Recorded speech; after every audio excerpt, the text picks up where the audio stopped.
når man sådan set er her, når man tager det på videoer. Ja, det er noget andet, ikke? Meget andet. Det er noget andet live. Fornemme det. Ja. Og vi kan allerede se top.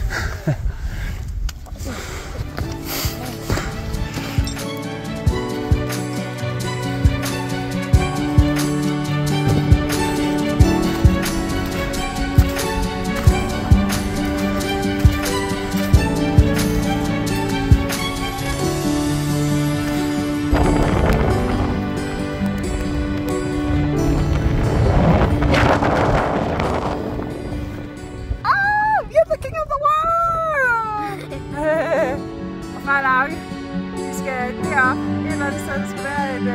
ja, derop, ja. Vi tog lige ned sammen. Vi tog mellemstationen, ikke?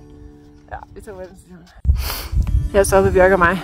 Men Lauke og far, de fortsætter helt derop til. Men Bjørk og mig, vi stopper her. Og ned ud udsigten. Venter på, at de kommer ned. Bjørk står lige her bag.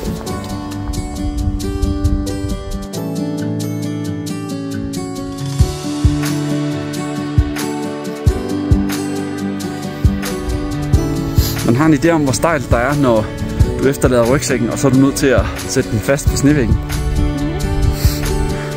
Og man kan ikke stå lige.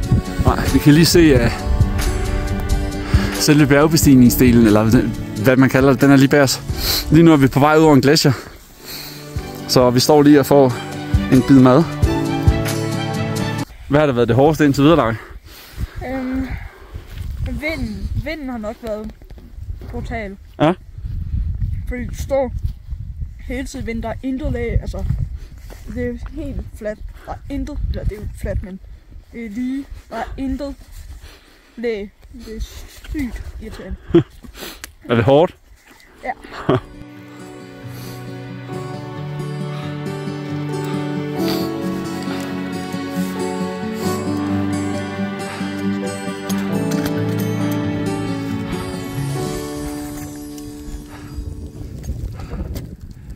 Den er wicked. Det er fedt, man lige har de to andre klatrere med, fordi man kan se dem. Hvor folk kommer? Jeg tror, det sagtens ikke har. Hvad er din first impression, når du har fået vejret? Det er next level hårdt, er det ikke?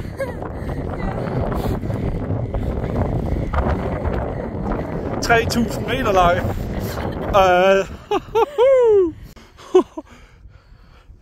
Sidder chokket stadigvæk i kroppen. Træk vejret.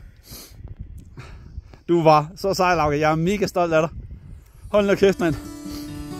Der er ikke mange 12-årige på Tuse skole, som lige har taget en 12.000 eller en 3.000 meter bjerg. Jeg tror, du er den yngste heroppe på nuværende tidspunkt. Sæsonrekord, Lauke.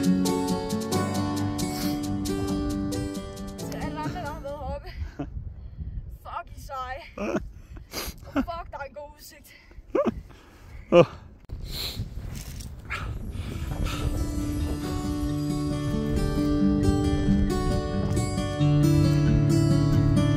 Det var bare adrenalin rush.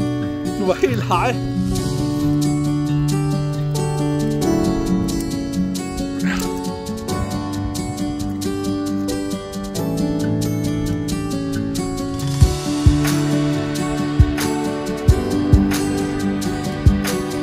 Så. Jeg har dig rundt om filmen.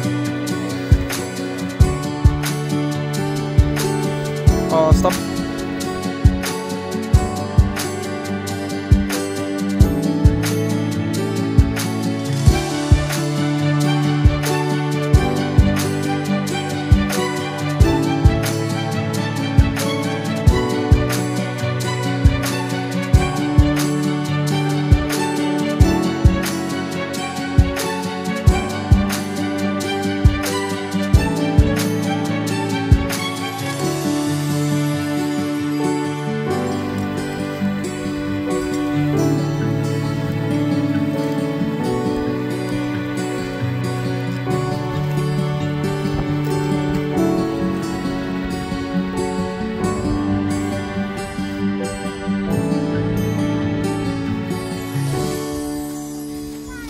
Hvad så? Er I friske? Nej.